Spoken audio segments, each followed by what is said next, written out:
Hi friends, मैं M Surya है और आप देख रहे हैं बॉलीवुड क्रेजीज। आज मैं बात करूंगा रॉक ऑन 2 के 2 डेज के कलेक्शन के बारे में।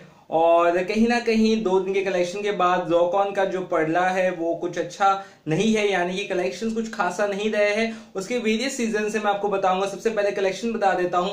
पहले दिन का कलेक्शन था 2.02 करोड़ और सेकेंड डे का जो कलेक्शन आया है वो आया है 2.50 करोड़, यानी कि आप कुल मिला के जो कलेक्शन हुआ है वो 4.52 करोड़ के करीबन हुआ है। ये कलेक्शन का आंकड़ा है। और कहीं ना कहीं दूसरे दिन का एक और जगह जो सोर्स मैंने देखा है वहां पे जो कलेक्शन का आंकड़ा दिया है वहां पे 3 करोड़ दिया है।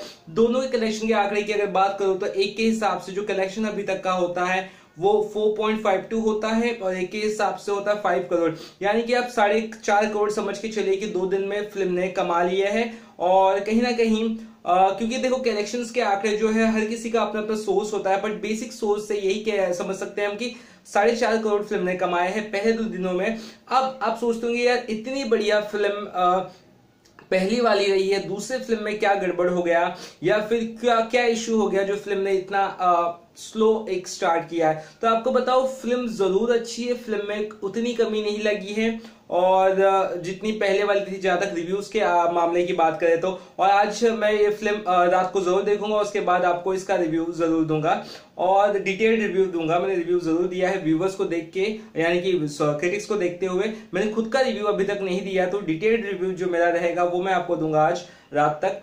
लेकिन फिलहाल आपको ये बता दूं ये फिल्म की अभी तक की जो प्रॉब्लम्स हुई है वो क्या हुई है। सबसे पहले तो नरेंद्र मोदी जी का जो डिसीजन हुआ था कि 500,000 के नोट को आपको पता ही है 9 जैसे ही नवंबर चालू हुआ 9 नवंबर से ही बंद हो गए हैं। और या तो आप उसको एक्सचेंज कराइए या तो फिर आपके मतलब जो पैसे वो वैलिड नहीं रहेंगे आई थिंक 30-31 दिसंबर के बाद। तो वो एक रीजन था। उसके बाद से बहुत ही दिक्कत लोगों को होने लगी, छुट्टे नहीं मिलने लगे।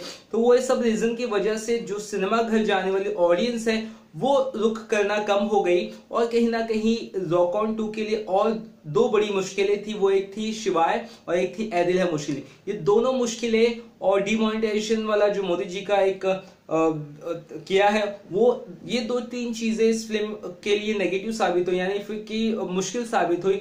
और इसके साथ ही जो कनेक्शन एक बिल्डअप होता है फिल्म से वो कहीं ना कहीं शायद ऑडियंस का नहीं हो पाया, ये भी रीजन है। क्योंकि मैं ये नहीं कह रहा हूं कि ये रीजन है, इसका वैलिड पॉइंट इसलिए मैं बोल रहा हूं क्योंकि जो क्रिटिक्स ने भी सराहा नहीं उतना मूवी को जिस हिसाब से सराहना चाहिए। मिक्स रिव्यूज मिले हैं, 1 स्टार से लेकर 3-3.5 स्टार तक इस फिल्म को मिले हैं। तो उस तरह का मिक्स रिस्पॉन्स की वजह से आजकल ऑडियंस बहुत ज्यादा रिव्यू पे डिपेंड करती है और एक रिव्यू का एस्टिमेशन करके मूवी देखने जाती है। तो आई थिंक कहीं ना कहीं कुछ कमी जरूर रहेगी जिसकी वजह से आई थिंक ऑडियंस कनेक्ट नहीं कर पाई। और अगर देखिए तो म्यूजिक की फिल्म है, म्यूजिक इसमें सोलफुल चीज है और इसमें शंकर एहसान लॉय का म्यूजिक है। म्यूजिक में कोई आई थिंक कमी नहीं लगी। आई थिंक वो गाने उस तरह से जो कनेक्ट होने थे जिस तरह से फर्स्ट फिल्म के हुए हैं वो नहीं हो पाए, उस चीजों में कुछ कमी रह गई होगी। आई थिंक यही सब रीजन रहा होगा। लेकिन हम उम्मीद करते हैं कि ये फिल्म आने वाले दिनों में अच्छा कमाल करे। कहीं ना कहीं एक्सपर्ट्स से भी अपनी राय दी। एक्सपर्ट्स का कहना है कि फिल्म का कलेक्शन जितना हुआ है उससे और दुगना होता अगर ये डिमोनेटाइजेशन वाला ये सब इश्यूज नहीं होता। फिलहाल जो फिल्म मेकर्स है, जो सुजात सौदागर जो डायरेक्टर था और जो बाकी प्रोड्यूसर्स और मेकर्स है, वो सभी कोशिश कर रहे हैं कि फिल्म को कुछ पेपर व्यू या कुछ इस तरह से किया जाए, यानी कि ऑनलाइन लोग पैसा देके फिल्म देख सके। लेकिन आई थिंक वो अब पॉसिबल नहीं हो पाएगा। और हाल ही में इंटरव्यू में मेकर्स ने कहा था कि वो फिल्म का जो डेट है वो डिले जरूर करते हैं, लेकिन रीजन क्या हो गया क्योंकि ये कुछ डिसीजन आया मंगलवार को आया, ठीक है। तो मंगलवार को जब डिसीजन आया ये वेडनेसडे से लागू हो गया और वेडनेसडे तक आई थिंक जो आउट ऑफ इंडिया का जो ओवरसीज का जो रील्स होता है वो सब चली गई थी।